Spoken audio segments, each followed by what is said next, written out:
আজকে একটা রেসিপি নিয়ে চলে আসলাম তোমাদের মাঝে। তো বন্ধুরা, আমার এই রেসিপিটা কেমন লাগে কমেন্টে কিন্তু অবশ্যই জানাবে। আর এই রেসিপিটা কিন্তু আমি এই প্রথম রান্না করলাম, তবে খেতে কিন্তু খুব সুস্বাদু হয়েছিল। তো চলো কিভাবে রান্না করি তোমাদের সাথে শেয়ার করব।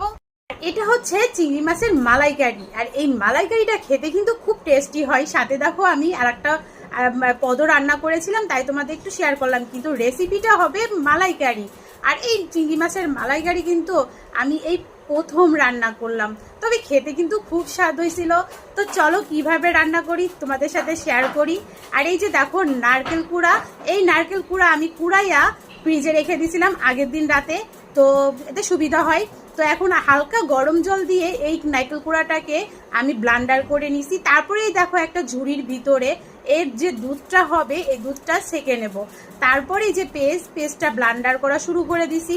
আর পেস্টটা ব্লান্ডার করে আমি রেখে তারপর রান্না করতে চলে আসলাম। আর এই যে দেখো মাছ, এই মাছগুলো হালকা একটু ভেজে নেব, 2-4 মিনিট ভাজতে হবে। এটা বেশি ভাজা যাবে না, কারণ বেশি ভাজলে আবার খেতে স্বাদ হবে না। এই তো মাছগুলো ভেজে উঠাই নিলাম। আর এই তেলের ভিতরে আমি দারচিনি, এলাচি আর এই যে একটু হালকা জিরা, তেজপাতা এগুলো সংবাদ দিয়ে পেস্ট বাটাটা আমি কিন্তু দিয়ে দিলাম তেলের ভিতরে।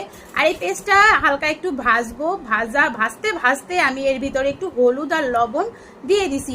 আর এই যে আদাটা আমার ফ্রিজেই ছিল, ফ্রিজ থেকে নিয়ে নিলাম। আর আদাটা এর সাথে ভালো করে আমি কষায় নেব পেঁয়াজের সাথে।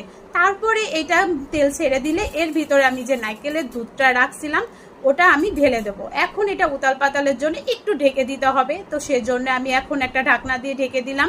আর এটা কিছুক্ষণ উতাল আসলেই তারপরে আমি এর ভিতরে কিন্তু মাছগুলো ঢেলে দেবো। তো দেখো মাছটা কিন্তু ঢালা হয়ে গেল। তো যাই হোক, এটা কিন্তু খেতে খুব স্বাদ হয়েছিল। তারপরে এটা একটু হালকা একটু মিষ্টি দিয়ে দিলাম। আর এই যে লাস্টে দিছি মরিচটা, কারণ আমাদের পুটু খাই সেজন্য। আর এই যে আমি কিন্তু এর ভিতরে তোমার এই যে মশলা যে কিনা প্যাকেট থাকে ওইখান থেকে একটু গরম মশলার প্যাকেটেতে একটু দিয়ে দিলাম। আর এই তো রান্নাটা কিন্তু প্রায় শেষ। এখন একটু আমি দিয়ে দিলাম ঘি। তো দেখো খেতে কিন্তু খুব স্বাদ হয়েছিল। আর বিশেষ করে পুটু তো খুব খেতে স্বাদ হয়েছে পুটুর। আর পুটু বারবার বলছে আমাকে যে মা এটা আবার রান্না করে দেবে। যাই হোক, আমরা কিন্তু খেতে বসে পড়ছি। আর দেখো এর সাথে কত কিছু আয়োজন করেছি।